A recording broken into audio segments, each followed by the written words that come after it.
जहां एक धर्म की वजह से आपके साथ अन्याय हो रहा हो, सरकार कर रही हो, व्यवस्था कर रही हो, उस जगह उन्हें इंटॉलरेंस और लिंचिंग नजर नहीं आ रही। उनको कहां नजर आती है? उनको लिंचिंग अंसारी में नजर आती है। उनका सेलेक्टिव लेटर, दिल्ली में एक घर के अंदर कुछ दो बच्चे अपने पिताजी के साथ टेनिस बॉल से क्रिकेट खेल रहे थे। इस घटना को मैं इसलिए जिक्र कर रहा हूं कि लोगों का लेवल देखिए, झूठ और मक्कारी इस देश में देखिए इंटेलेक्चुअल्स की क्या है, जो फिल्म के नाम पे, पेंटर के नाम पे, एक्टिंग के नाम पे, विद्वान के नाम पे अलग अलग अवार्डों से नवाजे गए हैं। उन्होंने क्या किया है? दो बच्चे अपने पिता के साथ टेनिस बॉल से क्रिकेट खेल रहे थे। शॉट लगा, घर के दरवाजे से बाहर बॉल निकल के सड़क पे एक शांति प्रिय धर्म के आदमी की पैंट पे लग गई जाके। वो इतना नागवार गुजरा कि 4-5 लोग आए और डॉक्टर नारंग के टुकड़े कर दिए। दोनों बच्चे खड़े होकर देखते रहे। न कोई नेता, न कोई सेकुलर, न एक्सट्रीम लेफ्टिस्ट, कोई उनके घर नहीं गया पूछने।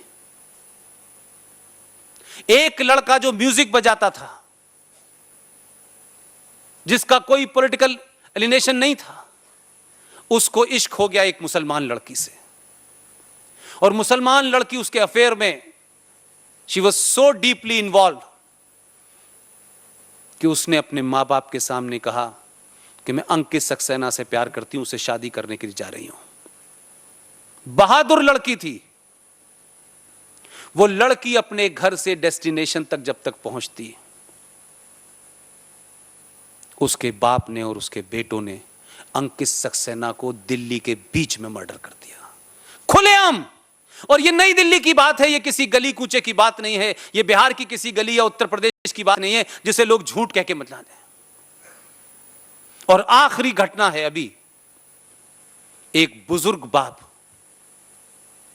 अपनी जवान लड़की को हॉस्पिटल से दवा दिला के लौट रहा था। वो बीमार थी, बुरी हालत में थी। उसको कुछ लोग छेड़ रहे थे, उसने कुछ नहीं, उसने ये कहा मेरी बेटी बीमार है। उसने यहां तक कहा, किसी ने दुपट्टा खींचा, उसने कहा मेरी बेटी बीमार है, भाई मुझे क्यों कर रहे हो ऐसा? आप सोचिए, पागलपने और दीवान और अली के हत्यारों का और उनके मानने वालों का चरित्र देखिए। उस बाप की भी हत्या कर दी, उसके बेटे बचाने आए उनको भी हत्या कर दी। लेकिन किसी ने चिट्ठी नहीं लिखी कि ये इंटॉलरेंस बढ़ गया है, ये लिंचिंग हो गई है, ये सेलेक्टिव मक्कारी है, ये फ्रॉड है इस देश के अंदर। आपको बोलना होगा। यह जरूरी नहीं है कि आपके शहर में किसी एक जवान लड़के को अगर आप पत्थरों से मार देंगे तो आप रिएक्ट नहीं करेंगे। मुझे तो आज ही पता चला, ये बात उतरते ही मुझे पता चली। आप यकीन मानिए मेरी सारी स्पीचेस में यह शामिल रहेगा।